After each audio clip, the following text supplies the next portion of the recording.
Big boss season 7 ഫിനാലയിലേക്ക് അടുത്തു എന്ന് തോന്നിയ ഒരു നിമിഷം ഇപ്പൊ ലൈവിൽ അങ്ങോട്ട് കഴിഞ്ഞതേ ഉള്ളൂ. സംഭവം എന്ന് വെച്ചാൽ എല്ലാവരും വന്നു, ജിസേൽ ഒഴികെ. അപ്പോൾ ഈ ശരിക്കും അനുമോളെ മൊത്തത്തിൽ ടാർഗറ്റ് ചെയ്ത് ഈ 2 ദിവസം നടന്ന സംഭവങ്ങളും ശരിക്കും പറഞ്ഞാൽ അനുമോളിന് നല്ല ഹൈപ്പ് കിട്ടുന്ന ഒരു 2 ദിവസങ്ങളായിരുന്നു. അത് വെറുതെ ഒന്നുമല്ല, അനുമോൾ അത്രത്തോളം പെടാപ്പാട് വിടുന്നുണ്ട്. കാരണം ഒരു വ്യക്തിയെ കൊണ്ടും ഇങ്ങനെ നിൽക്കാൻ പറ്റുമെന്ന് എനിക്ക് തോന്നുന്നില്ല. അത് അനുമോൾ പറഞ്ഞു, അത് എന്ത് സ്ട്രാറ്റജിയാണെന്ന് അനുമോൾ ഇപ്പൊ റിവീൽ ചെയ്തതേ ഉണ്ടായിരുന്നുള്ളൂ. എന്താണെന്ന് നമുക്ക് നോക്കാം. സീരിയൽ ഗ്രാൻഡ് ഫസ്റ്റ് ടൈം കാണുകയാണെങ്കിൽ ചാനൽ സബ്സ്ക്രൈബ് ചെയ്തിട്ട് കാണുക. സംഭവം എന്ന് വെച്ചാൽ അടുത്ത ഒരു 7 പേര് ഒന്നിച്ചാണ് വന്നത്. അപ്പം അതില് ആര്യൻ വളരെ നന്നായിട്ടാണ് അനുമോളത്ത് ബിഹേവ് ചെയ്തത്. അതിനൊരു റീസൺ എനിക്ക് മനസ്സിലാക്കാൻ പറ്റിയ ഒരു കാര്യം എന്ന് വെച്ചാൽ ഞാൻ പറയാം. അനുമോളും ആദില, നൂറ, പിന്നെ ആര്യൻ, ഇവർ ഇത്രയും പേരും വളരെ ലാസ്റ്റ് വരെയും ഉണ്ടായിരുന്നു. അതായത് ഒരുപാട് പേര് കൊഴിഞ്ഞു പോയി ഏറ്റവും അവസാനം വന്നപ്പോഴത്തേക്കും അനുമോളും ആദില, നൂറ, പിന്നെ ഈ ആര്യനുമായിട്ടൊക്കെയുള്ള ഈ ഒരു അവസാനത്തെ കുറച്ചധികം എപ്പിസോഡുകളിൽ, അതായത് ഒരു മൂന്നാഴ്ചയോളം അല്ലെങ്കിൽ ഒരു ഈ പറയുന്ന ബിൻസിയും ഷൈത്തയും എല്ലാം പോയി കഴിഞ്ഞതിന് ശേഷം ഒക്കെയുള്ള എപ്പിസോഡുകളിൽ എങ്ങനെയൊക്കെ നോക്കിയാലും ശരി, അതായത് ആദില, നൂറ, അനുമോൾ കോംബോയില് ഉറപ്പായിട്ടും അനുമോളുടെ ഭാഗത്ത് ഒരുപാട് ശരികൾ ഉണ്ടായിരുന്നു. ജിസേൽ പോയതിനു ശേഷം തൊട്ട് തന്നെ, അല്ലെങ്കിൽ ജിസേൽ ഉണ്ടായിരുന്ന ആ ഒരാഴ്ചയിൽ തന്നെ ജിസേലും അനുമോളും ഒക്കെ നല്ല കമ്പനി ആകുന്നുണ്ട്. പിന്നെ അങ്ങോട്ട് അനുമോള് നല്ലൊരു വ്യക്തിയായിട്ട് തന്നെയാണ്, മീൻസ് അതായത് വേറെ പ്രശ്നങ്ങളിലേക്ക് അനുമോള് പോകുന്നതായിട്ട് ഞാൻ കണ്ടിട്ടില്ല. അനുമോൾ ഒരു ഗോസിപ്പ് ഉണ്ടാക്കാൻ വേണ്ടി അവരുടെ ആരുടെ അടുത്തും ഇരിക്കുന്നതായിട്ടും എനിക്ക് തോന്നിയിട്ടില്ല. ആകെ കൂടി അക്ബർ, നെവിൻ, അല്ലെങ്കിൽ അവരെ കുറിച്ചുള്ള കുറ്റങ്ങൾ പറയേണ്ടി വരുന്നത് അവർ അതേപോലെ അനുമോളുടെ അടുത്ത് ബിഹേവ് ചെയ്യുന്നത് കൊണ്ടാണ്. നെവിൻ ആണെങ്കിലും ഒരു റീസണും ഇല്ലാതെ തുടക്കം തൊട്ടേ ആർട്ടിഫിഷ്യൽ കുലസ്ത്രീ എന്ന് പറഞ്ഞിട്ടും അനുമോള് ഫുഡ് കൊടുക്കുന്നില്ല, തക്കാളി കൊടുക്കുന്നില്ല എന്ന് പറയുന്ന പ്രശ്നങ്ങളും, പിന്നെ ഷാനവാസ് വിളമ്പുന്ന സമയത്ത് അനുമോൾ ഷാനവാസിന് മാത്രം കൊടുക്കാതിരിക്കുന്നു എന്ന് പറയുന്ന കുറച്ച് ചില്ലറ ഫുഡിന്റെ ഇഷ്യൂസ്, അടുക്കളയിൽ കയറുന്നതുമായി ബന്ധപ്പെട്ട ഇഷ്യൂസ് ആണ്. അപ്പൊ തൊട്ടാണ് സത്യം പറഞ്ഞാൽ തുടങ്ങിയ സമയത്ത് അനുമോളെ കുറിച്ച് ഒരുപാട് കുറ്റങ്ങൾ പറയേണ്ടി വന്ന ആളാണ് ഞാൻ. കാരണം അനുമോൾ ഇങ്ങനെ ഗോസിപ്പ് പറയുന്നുണ്ടായിരുന്നു, ആ ഒരു ഗോസിപ്പ് ഗ്രൂപ്പിനകത്തൊരു മെമ്പർ ആയിരുന്നു. അതുകൊണ്ട് തന്നെ അങ്ങനെയുള്ള ഇഷ്യൂസ് ഉണ്ടായിട്ടുണ്ട്. ജിസേൽ, ആര്യൻ വിഷയങ്ങളിലൊക്കെ അനുമോളുടെ രീതിയും പെരുമാറ്റവും ഒക്കെ മോശമായിരുന്നു. കാരണം അതവിടെ നടക്കുന്നുണ്ട്, ഇല്ലെങ്കിലും അതവിടെ ഗോസിപ്പ് പോലെ പറഞ്ഞുണ്ടാക്കേണ്ട കാര്യം ഇല്ലായിരുന്നു. പക്ഷെ അവരൊക്കെ മാറിയതിനു ശേഷം ആദില, നൂറ അവരുടെ വിഷയത്തിലേക്ക് വന്നപ്പോഴത്തേക്കും ഒരു ബാക്ക് സ്റ്റാബിങ് ഒക്കെ, ഈ പറയുന്ന ആദില, നൂറ അവരുടെ ഇടയിലുള്ള സൗഹൃദങ്ങൾ എല്ലാം ഫേക്ക് ആണ് എന്ന് നമ്മൾ ഒരുപാട് തവണ പറഞ്ഞിട്ടുണ്ട്. അപ്പോൾ എനിക്ക് തോന്നിയ ഒരു കാര്യം എന്ന് വെച്ചാൽ വളരെ റീസെന്റ് ആയിട്ട് സംഭവിച്ച, ഇപ്പൊ ഈ എവിക്റ്റ് ആവുമ്പോഴും റീസെന്റ് ആയിട്ട് എന്താണ് സംഭവിച്ചത് എന്നുള്ളതായിരിക്കും ഏറ്റവും കൂടുതലും സോഷ്യൽ മീഡിയയിൽ വരാൻ സാധ്യതയുള്ളത്. അങ്ങനെ നോക്കുമ്പോൾ ആര്യന് തന്നെ മനസ്സിലായി കാണും ആദിലയും നൂറയും അവിടെ എന്തൊക്കെ ചെയ്തു, അനുമോൾ എന്തൊക്കെയാണ് പറഞ്ഞത്, അനുമോൾ അവിടെ ചെയ്ത കാര്യങ്ങളൊക്കെ ലൈവായിട്ട് ഈ പറയുന്ന ആര്യന് മനസ്സിലായിട്ടുണ്ടാകും. അങ്ങനെയാണെങ്കിൽ ഈ ഒരു കാര്യം, അതായത് ഫുഡിന്റെ കാര്യത്തിൽ ഏറ്റവും കൂടുതലും എന്റെ ഫുഡൊക്കെ ഒളിപ്പിച്ചു വെച്ച് കഴിച്ചതും കട്ടെടുത്തതും ഒക്കെ ഈ ആദിലയും നൂറയുമാണ് എന്ന് ആര്യൻ പറയുന്ന ഒരു സീൻ ഉണ്ട്. അത് സത്യത്തിൽ ഈ പറഞ്ഞ ബിഗ് ബോസ് സീസൺ 7 ഫിനാലെ ആയി എന്ന് തോന്നുന്ന തരത്തിലൊരു ഒരു വീഡിയോ ഉണ്ട്. അത് ഇന്ന് എപ്പിസോഡിലേ കാണാൻ കഴിയത്തുള്ളൂ. എപ്പിസോഡിൽ നിങ്ങൾ കാണുമ്പോൾ നിങ്ങൾക്ക് മനസ്സിലാവും. എനിക്കും അത് ലൈവിനകത്ത് കാണാൻ പറ്റിയില്ല. കാരണം ഇവരുടെ ഒരു ഓവറോൾ ഒരു കംപ്ലീറ്റ് ഒരു ബിഗ് ബോസ് സീസൺ 7 ജേർണി അത് ലൈവിൽ കാണിക്കുന്നുണ്ട്. ലൈവിൽ കാണിച്ചിട്ടില്ല, അത് കാണുന്നതായിട്ട് അവരുടെ ഒരു വിഷ്വൽ നമുക്ക് കാണിക്കുന്നുണ്ട്. പിന്നെ ആര്യൻ അനുമോളോട് കാണിക്കുന്ന ആ ഒരു സൗഹൃദവും അനുമോളത്തെ ആ ഒരു ടോം ആൻഡ് ജെറി കോംബോ ഒക്കെ ഉണ്ട്.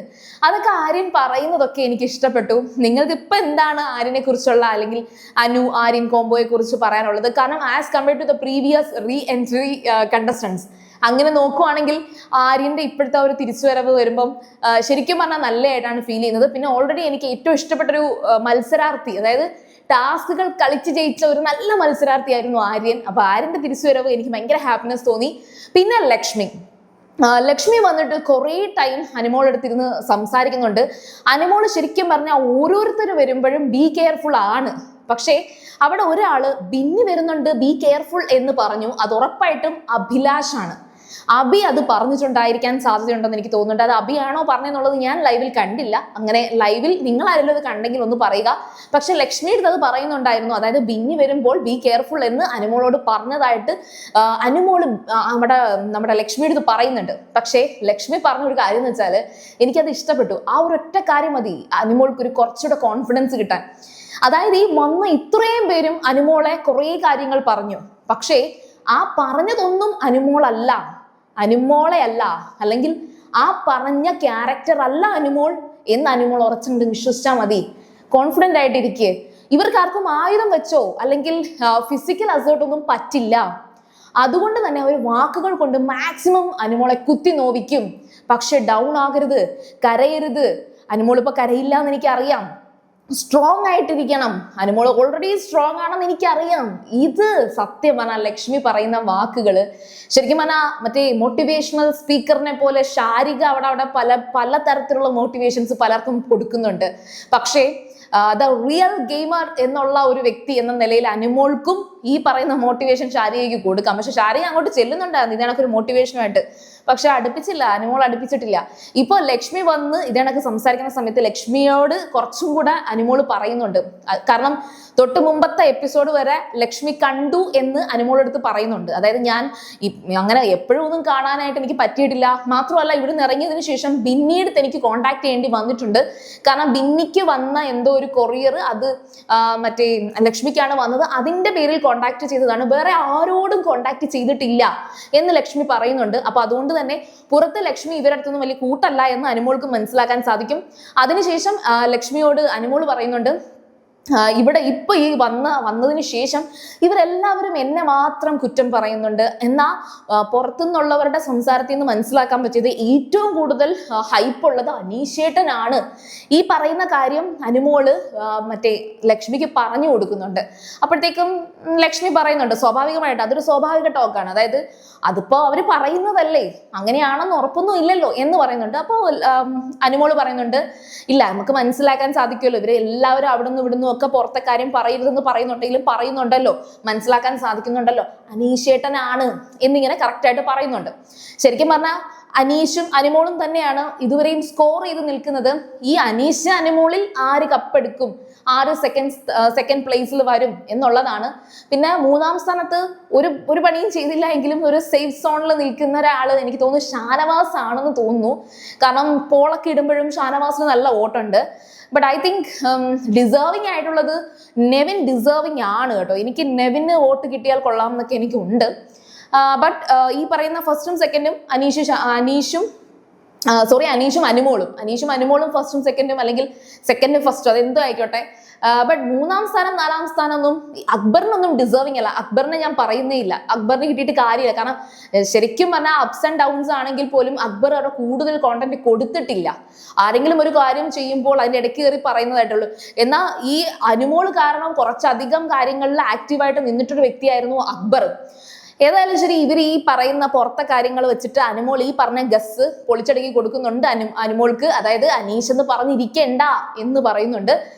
പിന്നീട് അനുമോൾ പറഞ്ഞൊരു കാര്യം എന്ന് വെച്ചാൽ പുറത്തുനിന്ന് വന്നിട്ട് ഈ പറയുന്ന ശൈത്യയൊക്കെ സംസാരിക്കാൻ വന്നു, പക്ഷെ ഞാൻ കൂടുതലൊന്നും പറഞ്ഞില്ല.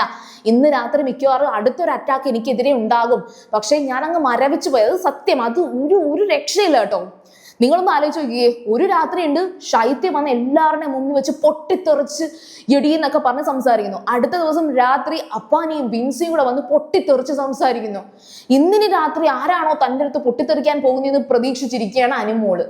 സത്യം സമ്മതിക്കണം. അപ്പൊ അനുമോള് പറഞ്ഞു വെച്ചാല് ഞാൻ ഒന്നും പറയാൻ കഴിയാതെ ഇങ്ങനെ മരവിച്ച അവസ്ഥയുണ്ടല്ലോ, ഇങ്ങനെ മരവിച്ചൊന്നും മിണ്ടാതെ. കാരണം തിരിച്ച് മിണ്ടാൻ തുടങ്ങിയാൽ അവര് തിരിച്ച് അറ്റാക്ക് ചെയ്യും. അവര് ഒറ്റയ്ക്കല്ല, അനുമോളാണ് ഒറ്റയ്ക്ക്. അനുമോൾക്ക് സപ്പോർട്ട് പറയാൻ പോലും സത്യത്തിൽ ആരുമില്ല. ഈവൻ അബിയാണ് ഞാൻ നോക്കിയാണെങ്കിൽ പിന്നെയും അബി വന്നിട്ടാണ് നീ സംസാരിക്കണ്ട എന്ന് പിന്നെയും പറഞ്ഞ് ആശ്വസിപ്പിക്കുന്നത് അബിയാണ്. ഏതായാലും ലക്ഷ്മി വന്നിട്ടൊരു സപ്പോർട്ട് അനുമോൾക്ക് പറയുന്നുണ്ട്. ഇത് കണ്ടുകൊണ്ടിരിക്കുന്ന ആദില പറയുന്നുണ്ട് താങ്ങാൻ ലക്ഷ്മി വന്നിട്ടുണ്ട് എന്ന്. അവൾ എന്തായാലും ഇന്ന് രാത്രി അടുത്ത പൊട്ടിത്തെറി എന്താണെന്നുള്ളത് കണ്ടറിയാം. പക്ഷെ എന്തായാലും ശരി, ലൈവ് ഇപ്പോൾ കുറച്ചൊന്ന് സമാധാനത്തിൽ പോകുന്നുണ്ട്. അപ്പോൾ നിങ്ങൾ ലൈവ് കാണുന്നുണ്ടെങ്കിൽ ഉറപ്പായിട്ടും നിങ്ങളുടെ കമന്റ്സ് ഒക്കെ അപ്ഡേറ്റ് ചെയ്യുക. സീരിയൽ ഗ്രാമർ ഫസ്റ്റ് ടൈം കാണുകയാണെങ്കിൽ ഉറപ്പായിട്ടും ചാനൽ സബ്സ്ക്രൈബ് ചെയ്തിട്ട് കാണുക. വീഡിയോ ഇഷ്ടപ്പെട്ടാൽ ലൈക്ക് ചെയ്യുക, കമന്റ് ചെയ്യുക, ഷെയർ ചെയ്യുക. അപ്പോൾ ഞാൻ പോയി വരാം. ബൈ.